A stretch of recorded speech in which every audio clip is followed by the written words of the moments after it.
Voilà, je vous invite à prendre vos Bibles en Ésaïe chapitre 17. Nous allons prendre tout le chapitre d'Ésaïe.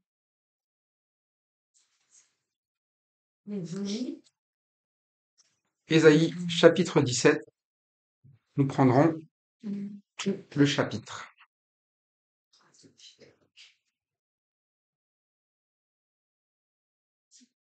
Donc on va prendre chacun un verset et on part de ma droite vers ma gauche. Un verset chacun. Ésaïe 17.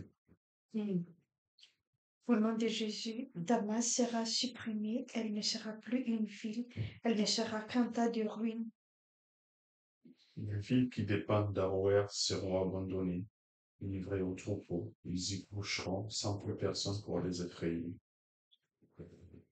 C'est en fait de la forteresse, c'est en effet de la forteresse d'Éphraïm et du royaume de Damas et du reste de la Syrie, et il sera comme de la gloire des enfants d'Israël, dit l'Éternel des armées. En ce jour, la gloire de Jacob sera affaiblie, et la graisse de sa chair s'évanouira. Il en sera comme quand le moissonneur récolte le blé et que son bras coupe les épis, comme quand on ramasse les épis dans la vallée de Réphaïm. Il en resta un grappillage comme quand on secoue l'olivier, 3 olives, en haut de la suite, ses branches avaient dit l'Éternel, le Dieu d'Israël. En ce jour, l'homme regardera vers son Créateur, et ses yeux se tourneront vers le Saint d'Israël. Il ne regardera plus vers les autels d'ouvrage de ses mains et ne contemplera plus ce que ses doigts ont fabriqué, les idoles d'Astarté et les statues du soleil. En ce jour, ces villes fortes seront comme des débris dans la forêt et sur la cime des montagnes, abandonnées devant les enfants d'Israël, et ce sera un désert. En effet, tu as oublié le Dieu qui était ton sauveur. Tu ne t'es pas souvenu du rocher qui te servait de refuge. C'est pourquoi tu as planté les jardins d'agrément, tu as sémé des plantes étrangères. Le jour où tu les as mis en terre, tu les as vus grandir. Le matin même, tu les as vus bourgeonner, mais la récolte s'est enfuie au moment de la maladie, et le mal est sans remède. Oh, quel remords des peuples oh, quel remords des peuples nombreux. Et maugit, c'est comme maugit la mer. Quel tumulte des nations. Euh, Et elle est grande comme grande les eaux puissantes. Les nations grondent comme grondent les grandes eaux. Il les menace, et elles fuient au loin, chassées comme la balle des montagnes au souffle du vent, comme la pierre part un tourbillon. Quand vient le soir, voici, c'est une ville soudaine. Avant le matin, ils ne sont plus. Voilà le partage de ce qui nous dépouille, le sort de ce qui nous pille. Voilà, donc on a terminé la dernière fois sur Moab. Moab qui sera surpris, Moab qui pensait eh bien être à l'abri derrière ses murailles, qui pensait être à l'abri de l'autre côté, se retrouve au final eh bien totalement détruite. Et quand Dieu regarde la vie de Moab, c'est la vie d'une personne, une voisine, on va dire toujours cela, qui se fatigue sur ces hauts lieux au final. Elle entre dans son sanctuaire, donc elle a son culte, et elle n'obtient rien. C'est-à-dire qu'à un moment donné, il y a ce côté toujours spirituel qui est mis en avant de la part de Dieu, que nous estimons comme étant simplement notre manière d'agir devant les gens, nos traditions, les actions que nous faisons. Mais et à un moment donné, même ça va être fatigant pour celui qui n'est pas sous l'abri de l'Éternel.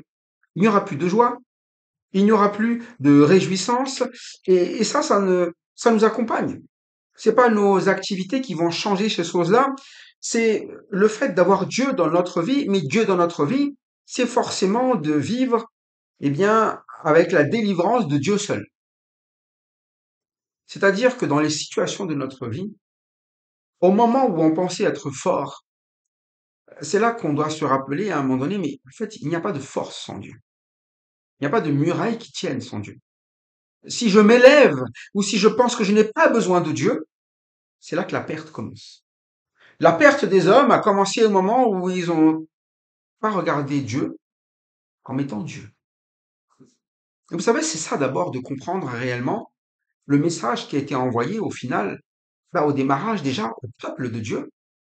C'est le premier à qui il s'adresse, c'est que vous avez abandonné l'Éternel, c'est-à-dire que vous aviez un Dieu qui vous nourrit comme des enfants. Et vous êtes quand même devenu un peuple un peuple inique.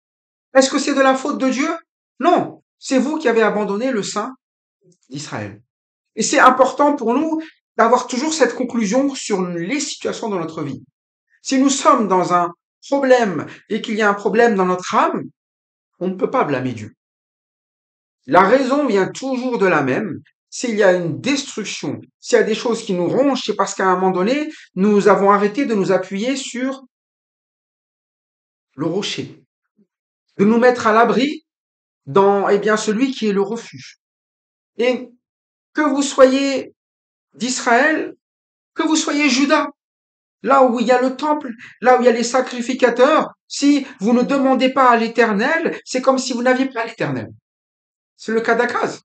Il avait ce prophète qui est venu lui parler, il avait tous les éléments, mais vous savez, il va même donner cela à des étrangers tellement c'est peu de choses, et ce que va lui dire, Ésaïe va pas l'intéresser, il va ramener, des statues étrangères, il va mener une vie où au final, il va avoir ce nom, il va parler de Dieu, mais au final, sa vraie vie, c'est d'avoir une vie avec d'autres dieux, et les choses qui sont de Dieu, c'est juste par intérêt, il les vend pour pouvoir acquérir, je dirais, le pouvoir de la Syrie qui va l'aider. Mais on a vu que la Syrie, c'est un peuple qui sera détruit à un moment donné. C'est un peuple qui n'est pas voué, à toujours gagner. Tous les peuples, aussi grands qu'ils soient, disparaissent un jour ou l'autre. Les grandes nations, que ce soit les Grecs, que ce soit la Syrie, que ce soit,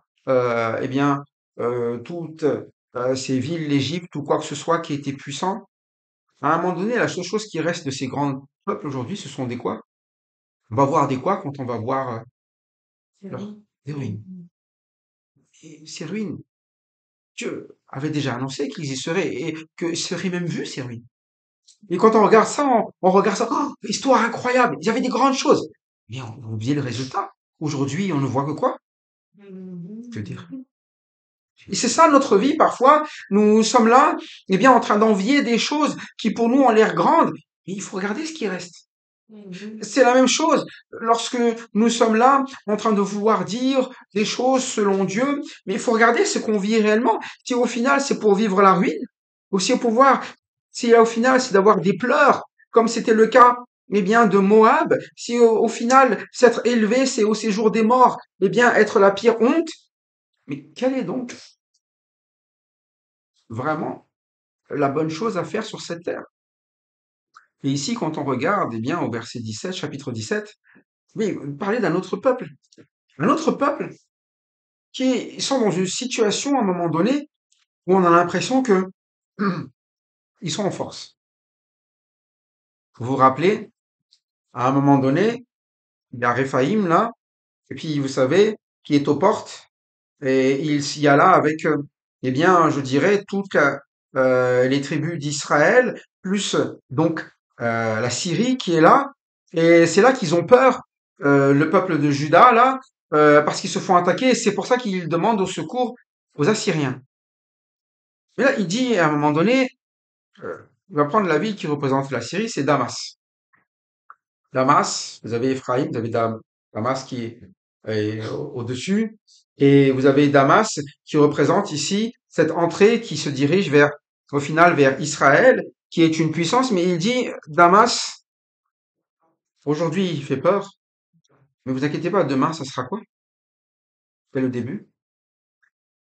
Ce sera même plus une ville. C'est pas juste que ça sera ce sera même plus ville. On y habitera un peu. Il y a même plus d'intérêt d'y habiter. Elle ne sera qu'un monceau de ruines. Et ça, c'est la réalité de tous ceux, au final, qui veulent agir par la force, de ceux qui veulent, s'attaquer, au final, à Juda, là où réside le nom de Dieu. Dieu il s'occupe de cela. Et il dit, mais ils seront que ruines. Une ruine, c'est-à-dire qu'à un moment donné, ces villes seront abandonnées, c'est livré au troupeau, on s'y couche, mais personne, c'est ça les tripots, ils s'y couchent et personne ne les effraie. C'est-à-dire qu'il n'y a même plus rien qui fait peur là-bas, rien à craindre, ça sera un endroit à pâturage. Parce qu'il dit à un moment donné, tout cela, verset 3, sans effet de la forteresse d'Éphraïm, du royaume de Damas et du reste de la Syrie. Il sera comme la gloire des enfants d'Israël. Cette alliance qu'ils sont en train de faire, Israël et bien la Syrie, eh bien, pour eux, c'est dit sans effet. C'est déjà réglé le problème. Il annonce à l'avance ce qui va arriver, mais Dieu nous dit, mais le problème est déjà réglé. Ça, c'est le problème de ce qu'on appelle l'adversaire. Son problème est déjà réglé. La fin de l'adversaire, il est déjà connu. Parfois, nous oublions que les pièges du diable, c'est cela. Quand quelqu'un est dans un piège, il y a une fin qui est toujours là. Il ne peut pas s'en sortir bien. Et c'est pas parce qu'il se débat, parce qu'il bouge, c'est pas parce qu'il mord, parce qu'il est dans un piège, qu'à un moment donné, il va vivre, il va se débattre jusqu'à ce qu'il soit totalement épuisé.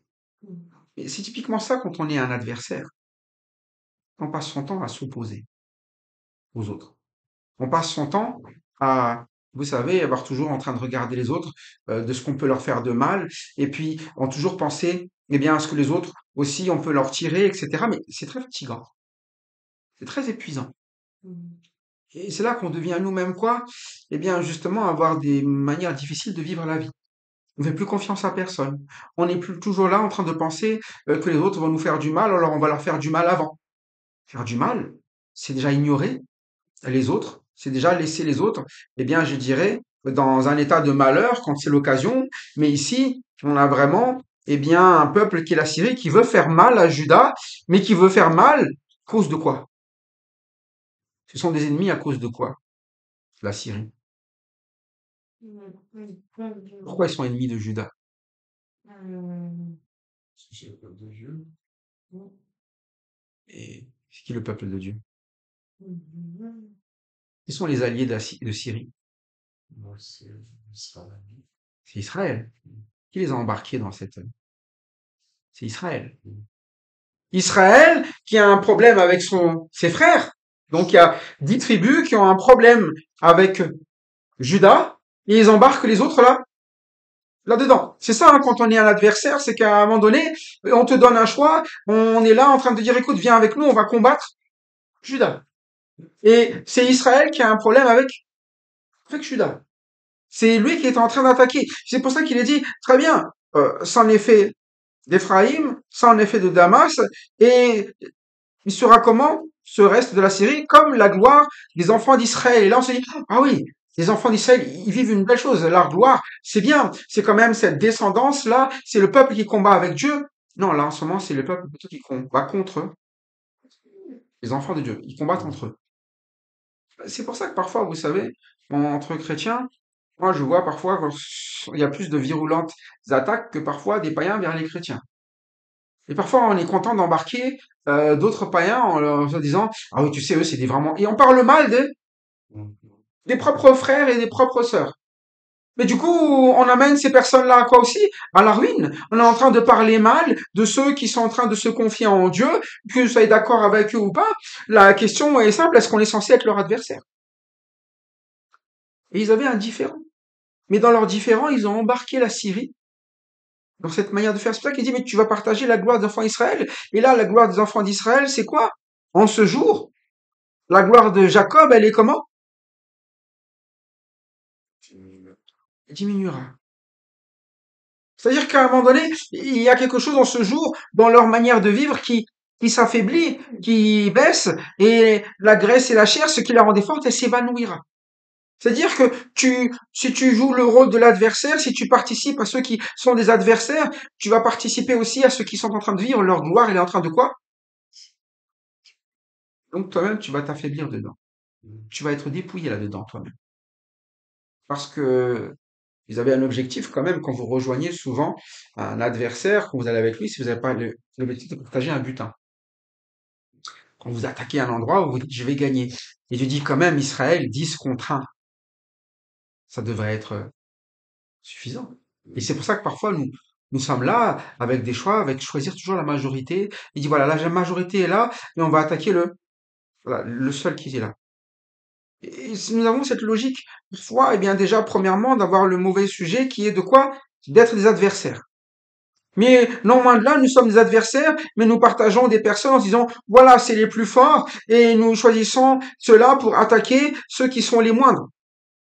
Mais dans la Bible, on est soit partie de ceux qui attaquent, soit de ceux qui sont attaqués. Mais il vaut mieux être ceux qui sont attaqués que ceux qui attaquent. Ceux qui attaquent, c'est ceux qui pensent être toujours les plus forts.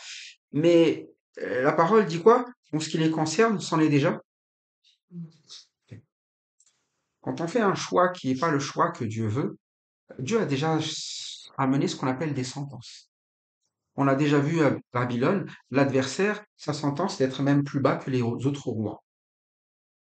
C'est-à-dire qu'à un moment donné, celui qui est l'adversaire, qu'on pense être le plus grand aujourd'hui, à un moment donné, il va être amené tellement bas que même les rois, dans le séjour des morts, ils disent, mais te voilà, toi qui pensais être l'astre brillant.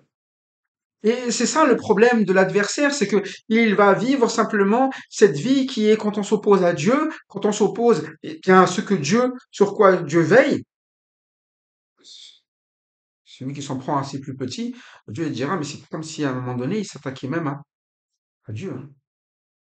C'est pas parce qu'ils sont en train de vivre un malheur, Judas, qu'il fallait de l'attaquer. Et Israël aurait dû plutôt quoi? Être un soutien pour Judas. Il est vrai, le problème de Judas, c'est de s'occuper d'Israël, mais Israël aurait dû être un soutien pour Judas. Parce que Judas, c'est quand même là qu'est censé être la cité de David.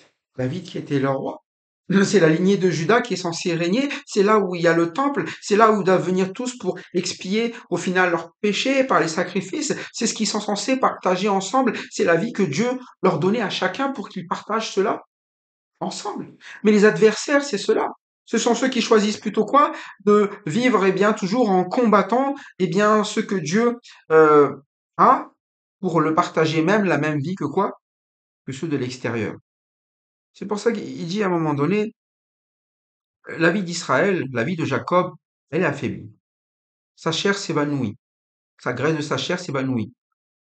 Il ne sera pas, il en sera comme quand quand le moissonneur récolte le blé, et que son bras coupe les épis. Comme quand on ramasse les épis dans la vallée de Réphaïm, mais il en restera un grappillage, comme quand on secoue l'olivier. 2, 3 olives au haut de la cime, 4, 5 dans la branche, les fruits, les branches, sans ces branches à fruits, dit l'Éternel, le Dieu d'Israël. C'est-à-dire qu'à un moment donné, là, il y a un espèce de récolta, et au final, ce qui va être le reste de tout cela, il ne restera plus grand-chose. Il voulait quelque chose de glorieux, et il leur reste quoi maintenant à se nourrir, à manger, à prendre? Plus rien. Et c'est ça les adversaires. Ils avaient des grands projets, ils voulaient prendre des choses, ils pensent être forts, mais à la fin, qu'on ne soit pas étonné, il leur reste quoi? Rien. Plus rien, pas grand-chose. Vous savez, les chrétiens, c'est la même chose. Hein. Parfois, on joue avec le feu en essayant toujours de s'opposer à Dieu, mais j'ai envie de dire, vaut mieux qu'il reste pas grand-chose maintenant que tout à la fin. Si le Seigneur nous laisse avancer toujours plus loin, et si quelqu'un avance sans qu'il le stoppe, sans qu'il met rien, c'est qu'il n'y a plus rien à tirer. Mais quand nous sommes encore stoppés et qu'il y a un reste, c'est parce que Dieu a toujours cet objectif, même chez l'adversaire. Le but avec un adversaire, et c'est ce qui est annoncé même au pasteur quand on s'adresse à Timothée, c'est qu'à un moment donné, il faut être quoi? Capable de quoi? De redresser l'adversaire. Mais comment? Avec la parole, en l'enseignant. C'est-à-dire que il doit revenir à l'écoute de Dieu pour se dégager des pièges du diable. Mais les pièges du diable, quand on y rentre, à un moment donné, si nous sommes eh bien des enfants de Dieu, nous ne pouvons pas y être à l'aise à un moment donné. Il va briser quelque chose dans notre vie et il ne restera plus rien. Et c'est pour ça que il dit, lorsqu'il restera plus grand chose, quand il y aura 4, 5 dans ces branches, c'est là qu'il va se passer quelque chose. En ce jour, l'homme, et là on parle des Syriens, l'homme, de manière générale, c'est là qu'il commence à se tourner vers qui quand il n'y a plus rien? Dieu. Il utilise un mot, il dit même pas Dieu, il dit, il se tourne vers Et son créateur. son créateur. Il le connaît pas. Il sait juste une chose. Il y a quelqu'un qui m'a créé. Mm. Pourquoi j'en suis là? Qu'est-ce que c'est que ma vie? Vous voyez, c'est ces questions que se posent les gens. Mais à quoi sert ma vie? Qui peut répondre à cette question? Celui qui nous a créés. Et c'est ça, ces situations où on se retrouve avec rien, c'est là qu'on se pose des vraies questions. C'est pour ça que même, on le sait dans l'Ecclésiaste, là où se posent les questions, c'est pas dans les maisons de joie, hein, c'est dans les maisons de quoi? Vous connaissez? Les questions de la vie, on se les pose pas dans les maisons de joie, mais dans quelle maison? Ouais. Les maisons Deuil. de deuil. Pourquoi? Parce qu'on commence à réfléchir à quoi quand il y a un deuil? La mort. Mm. Et donc, si tu réfléchis à la mort, tu réfléchis à quoi quand tu es vivant? Au sens de ta vie, à la vie. Mm. Qu'est-ce que la vie? Et c'est ça quand il y a ces moments où au final on perd parce qu'on a joué l'adversaire, on était des ennemis, et puis on avait l'impression d'être fort, et d'un seul coup il nous reste quoi? J'ai plus grand chose. Je comprends pas, pourtant je pensais avoir bien fait, j'ai suivi là Israël, c'était sûr que c'était gagnant, j'avais lancé les choses, mais comme eux là il me reste plus rien. Mais c'est là qu'en ce jour-là, l'homme se tourne vers son créateur parce qu'il va se poser la question quand même, pourquoi j'en suis là? Pourquoi je me retrouve à perdre les choses que j'avais? Et le créateur, il dit une chose, ils se tourneront vers qui au final? Il va comprendre que le créateur, c'est même plus que simplement un créateur, il se tourne vers le saint. C'est-à-dire que c'est pas juste d'essayer de voir un Dieu, je sais pas trop qui t'es, Dieu, mais voilà, si t'en es là, aide-moi. Non, tu dois connaître que ton créateur, il est quelqu'un. D'abord, il est saint. Ça veut dire qu'à un moment donné, le problème que tu vas avoir quand tu te retrouves devant Dieu, c'est un problème qui, si on parle de sainteté, le contraire de la sainteté, c'est de vivre plutôt dans l'iniquité, c'est-à-dire le péché. C'est-à-dire qu'à un moment donné, quand tu vas te tourner vers ton créateur, il va jamais te diriger en te disant que le problème, il est ailleurs. Il y a une chose, ton péché. C'est le saint. Il veut dire qu'il y a quelque chose pour lui qui doit être juste, qui doit être bon. Et c'est le saint d'Israël. C'est-à-dire qu'on sait sa source. On sait ce qu'il a dit. C'est les choses qu'il a dites à Israël. Qu'il a amené à Israël. Qu'il a commandé à Israël. Et ce qu'il a dit à Israël, c'est qu'il sera leur sauveur. C'est-à-dire qu'à un moment donné, ce n'est pas un Dieu qui est un Dieu destructeur dont l'objectif est de tout massacrer. Ce n'est pas un Dieu qui est un Dieu qui ne s'adresse pas à l'homme. C'est un Dieu qui parle. Ce n'est pas un Dieu qui est un Dieu fait de pierre. C'est un Dieu vivant. C'est ce Dieu-là que vous avez connu et entendu et qui sont en train d'adorer qui? Normalement? Hmm? Qui est censé adorer ce Dieu? Ben, c'est le saint de qui, il a dit? Israël. Mais c'est ça la réalité, c'est-à-dire que quand vous avez des personnes qui sont au plus bas, il ne s'agit pas juste de leur dire, écoute, prie Dieu et on verra. Ah non, il faut l'amener au Dieu qui est le Dieu qui sauve. Parce que le monde va leur parler de Dieu. Mais le Saint d'Israël, c'est très précis. C'est celui qui est censé adorer qui? Israël. Donc c'est celui que l'on adore dans le temple qui est à Juda. C'est celui qui a donné, eh bien, les paroles qui sont données là. C'est celui qui a envoyé Ésaïe. C'est celui qui est en train de nous reprendre toujours, qui nous parle bien justement de notre péché et qui a donné, eh bien, des ordres pour que nos péchés soient expiés puisque nous sommes des pécheurs. Et ça, c'est quelque chose qui est différent de simplement dire, il faut croire en Dieu. Il faut juste croire en un créateur. Il est précis. Et précis pour pouvoir faire quoi? Qu'est-ce qui nous amène eh bien, à croire que nous sommes forts? Qu'est-ce qui nous amène, eh bien, à être séparés de Dieu? Pourquoi nous sommes des pécheurs? Là, on l'a vu depuis le début, il y a un souci. Il est en train de faire même Akaz, il est ramené de là-haut, là, eh bien, des quoi? Des idoles, non? Mais si on n'est pas précis pour parler de quel Dieu on parle, il y en a plein des dieux. S'il s'agit de dire, viens en tant que créateur, ben, il y a des gens qui vont se dire, mais bon, chez nous, le créateur, c'est un tel. Il dit non, c'est le Dieu d'Israël. Et si c'est le Dieu d'Israël, ça veut dire quoi? En ce jour-là, on ne regardera plus où?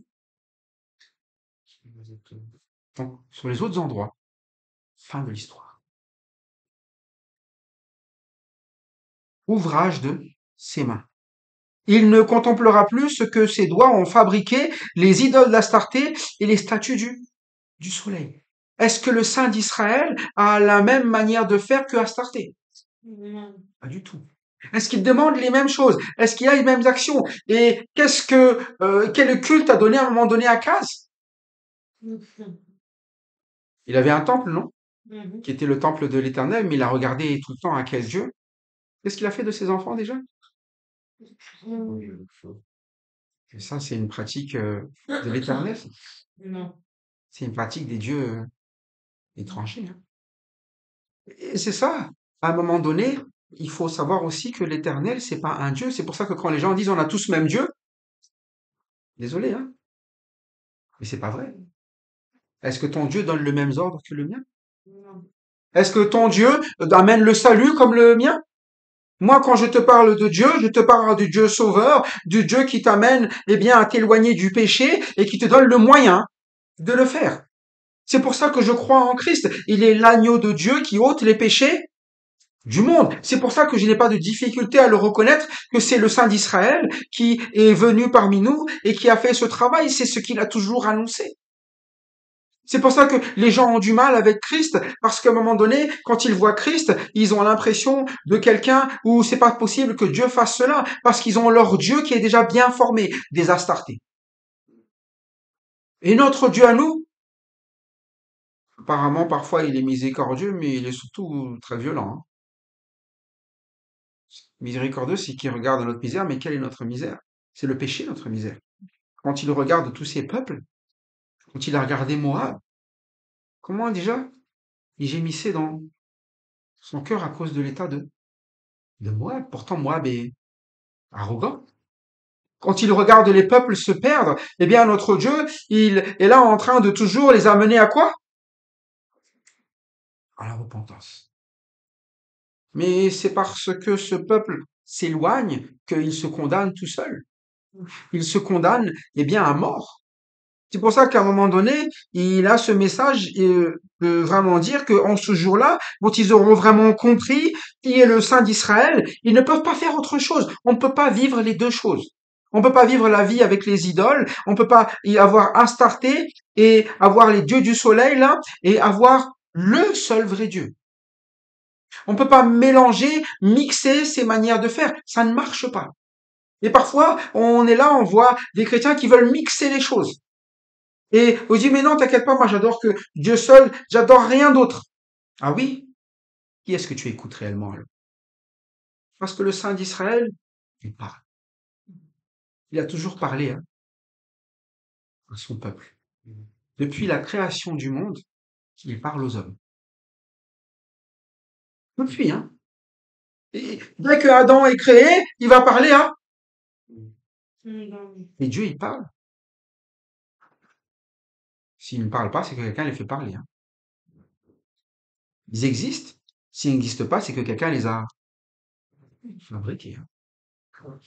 C'est pour ça que là, tout à l'heure, on parlait là de sujets, et puis il y a des termes qu'on entend, et puis on dit, mais d'où sortent ces termes? D'un seul coup, c'est tout nouveau. Et là, tout le monde prend les termes nouveaux, là. Ah oui, des moments comme ceci, des moments comme cela, mais qui a fabriqué ça?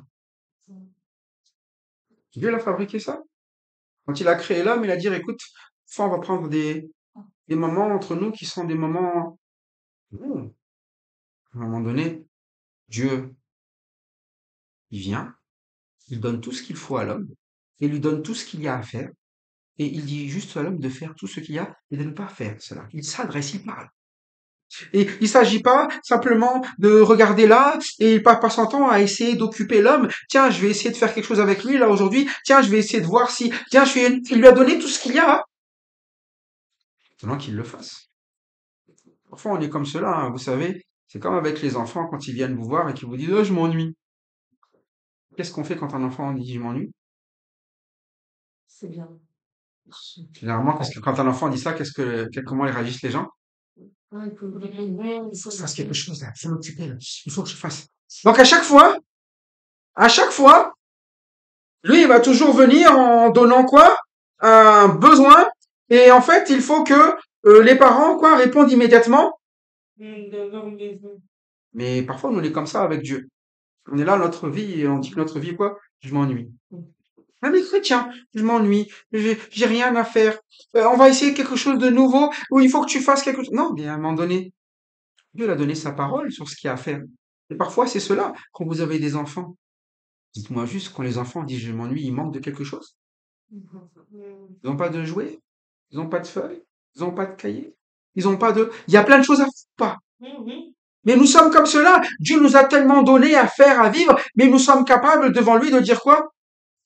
Je fais rien, là, je sers à rien, il y a rien à faire, etc. Mais il nous a amenés à servir, il nous a amenés à venir à lui, à l'écouter, et c'est un peu cela.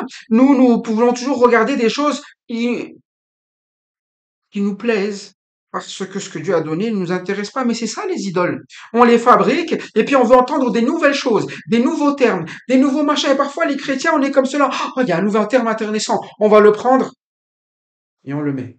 On va le prendre et on le rajoute. On va le prendre et on le rajoute. Et au final, on regarde même plus ce qui est réellement écrit. On ne fait que rajouter plein de choses et ça devient juste quoi? Accessoire. Comme si Dieu n'avait pas bien fait les choses. Mais c'est pour ça qu'on crée des idoles, non? On crée des idoles parce qu'on se dit que le Créateur n'a pas bien fait les choses.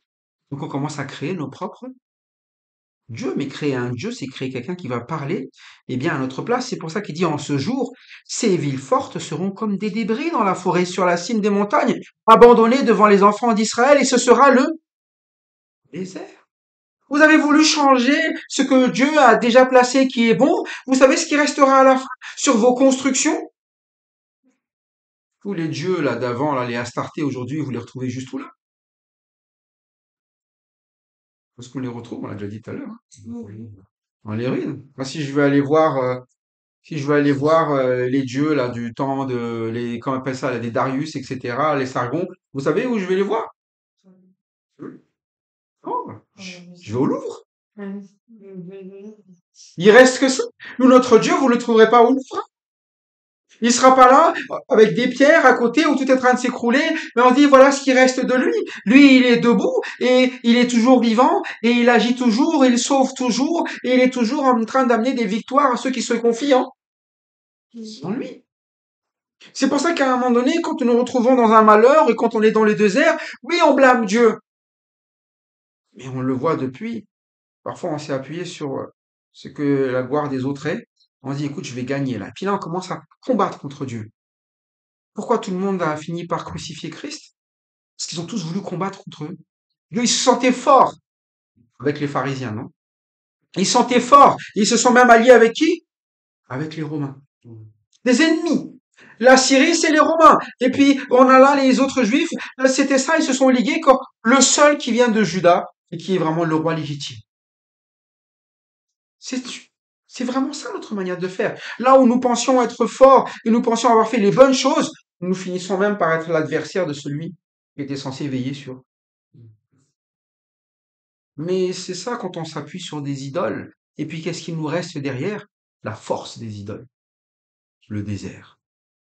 C'est pour ça qu'il y a toujours ce côté où il est rappelé à Israël, à la Syrie, verset 10, tu as oublié ton Dieu. Et quel type de Dieu c'est? C'est le Dieu de ton salut. C'est-à-dire que sans ce Dieu-là, il n'y a pas de, il n'y a qu'un seul Dieu. Il n'y a pas d'autre Dieu qui sauve. Tous les dieux que vous prendrez vous demanderont de vous sauver vous-même. Mais lui, c'est le Dieu de ton salut. C'est-à-dire que tu ne peux rien contre lui et c'est lui qui est censé te sauver. C'est-à-dire que tu as beau attaquer, il ne peut pas bien être affaibli, mais sa puissance, tu ne le verras que quand tu t'abrites sous lui parce qu'il va te sauver. C'est pour ça qu'il dit tu ne t'es pas souvenu que la manière dont tu dois vivre avec Dieu, c'est qu'il doit être quoi? Ton refuge. Et ça, c'est le problème d'Israël, mais c'est le problème de la Syrie au final aussi, qui s'appuie sur ces dieux. Et Israël est en train de se tourner plus vers les dieux, de la Syrie que de se tourner, vers son Dieu. Mais tu as oublié tout ce qui t'a fait que tu es gardé. C'est parce que tu as ce Dieu. C'est pour ça que quand nous faisons des choix dans notre vie, soit on regarde les gens et donne la priorité sur se mettre à l'abri, mais avec des idoles. Pour être bien, j'ai besoin de ça. Et on fait la liste. Et on se pose toujours la question, mais à quel moment vient se mettre à l'abri dans Dieu? Oui, mais t'inquiète pas, je me mets à l'abri. Je prie. Mais tout le monde prie. Vous savez, vous n'avez pas besoin d'être chrétien pour prier. Hein. Des tas de gens prient dans le monde, même les athées. Mais comment tu sais que ton Dieu est le Saint d'Israël? Il te sanctifie. Mais comment il te sanctifie? Pour sa parole. Il te parle. Et où est-ce qu'il parle? Bien, c'est pour ça qu'il dit à un moment donné, c'est le Dieu de ton salut. C'est pour ça qu'il a donné un endroit. Et c'est là où tu es en train d'attaquer. Ils attaquent tous quoi? Jérusalem. Pourtant, à Jérusalem, c'est le lieu où quoi? Ils pouvaient offrir des sacrifices pour pouvoir, voir leur vie être changée. Et ils deviennent les adversaires de ça. C'est pour ça qu'on dit toujours aux gens, c'est bien d'avoir des choses dans la vie, mais il faut pas que ce que tu fais de tes mains prenne la place de Dieu t'a donné les choses, pas pour que tu le remplaces par ça, c'est pour que tu lui rendes gloire par cela. C'est-à-dire que tu obéis à ce que Dieu dit et tes mains feront des œuvres autres que des idoles, sinon tes mains ne sauront faire que des quoi? Des idoles. Et tu périras avec cela. Et c'est pour ça qu'il dit, n'oublie pas, ton refuge, ce ne sont pas les œuvres de tes mains, ton refuge, ce ne sont pas ce que tu es capable de faire, ce que tu vas voir, ton refuge reste toujours Dieu, mais toi, tu as fait quoi? Tu as fait des plantations d'agréments, tu as planté des cèpes étrangers, et lorsque tu les plantas, tu les entoures par un haie, et tu les fleuris, mais la récolte, à la fin, elle a quoi? C'est les œuvres de tes mains, hein. Qu'on a fait des choses. Et pour le Seigneur, on peut le faire. Mais le problème, a dit, c'est que tu as planté des cèpes comment? C'est pas de planter des cèpes le problème, hein. C'est des cèpes comment? Étrangères. C'est pas moi qui te dis de les mettre là. Et c'est ça notre travail. Quand nous travaillons non pas sous l'ordre du Seigneur ou selon ce que le Seigneur donne, même tout ce travail servira à quoi? C'est pour ça qu'on a toujours cet engagement à toujours mettre, quand la parole nous dit chercher d'abord le royaume et la justice de Dieu, la vérité, la suite, elle est vraie. Hein. C'est en cela que toutes choses vous seront données par. Et pourtant, on a tendance souvent à chercher d'abord toute chose. Et parfois, on se dit, c'est pas très grave. C'est normal, ça arrive à tout le monde. Mais Dieu, il dit pas, ça arrive à tout le monde. Il dit, quand tu fais ça, si tu cherches pas d'abord le royaume de Dieu, c'est que tu as décidé d'abandonner ton Dieu et ton Dieu qui est ton Dieu sauveur. Le royaume de Dieu, c'est pour toi. Hein. Si en le vivant, tu vas vivre la vie que Dieu voulait te donner. Sans cela, il reste quoi? Il va annoncer quoi? La Syrie. Je t'annonce déjà d'avance ce qui va arriver. Il parle ici de rumeurs, des nations qui grandent. Il parle ici, d'une ruine soudaine qui va arriver. Et là, il est en train de parler de quoi? Du peuple, là, qui est déjà prêt à partir à la guerre, et qui est la Syrie, qui va raser. Il annonce les choses à l'avance pour que nous comprenions que jamais, lorsque nous nous appuyons sur des idoles, nous n'obtiendrons autre chose que des ruines. Et l'histoire l'a montré. Même, lorsque nous regardons des peuples aujourd'hui, nous disons ils sont forts, mais vous savez, l'histoire, on dit la retourne. Ceux qui étaient forts hier sont faibles aujourd'hui. Le pays le plus pauvre d'Europe, parmi les plus pauvres d'Europe, hier, c'était les pays les plus puissants. Et ça tourne même. Les puissances mondiales, vous voyez bien que ça tourne entre les anciens pays les plus puissants et maintenant, tu te serais dit, mais comment ça se fait qu'eux deviennent plus puissants alors qu'avant, c'était les autres là? Ça change. Par contre, avec Dieu, le refuge ne change jamais. C'est un abri qui dure depuis toujours et sous lequel ceux qui se mettent seront toujours quoi? Gardés. Voilà pourquoi, nous sommes encouragés ici à ne pas faire comme la Syrie, à nous appuyer sur la gloire, soit même des personnes que nous pensons, disons, spirituelles, mais qui sont des adversaires, comme Israël. Et puis, comme Israël, qui est affaibli, que nous ne soyons pas à suivre leur manière de faire, c'est-à-dire à chercher l'appui des choses du monde et les mettre là en se disant oui, mais c'est ça qui va nous faire gagner. Non, ce qu'il fallait, c'est soutenir là où Dieu voulait qu'on son nom soit résident. Et Dieu avait dit quoi? Mon nom réside où? Jérusalem, non? Donc Jérusalem n'était pas fait pour être attaqué. Il est fait pour qu'il y ait ensemble pour vivre et soutenir cela. Et c'est là que l'on voit que lorsqu'on vit cela, à un moment donné, on est réduit eh bien, à ce qui reste de nous, c'est-à-dire un désert.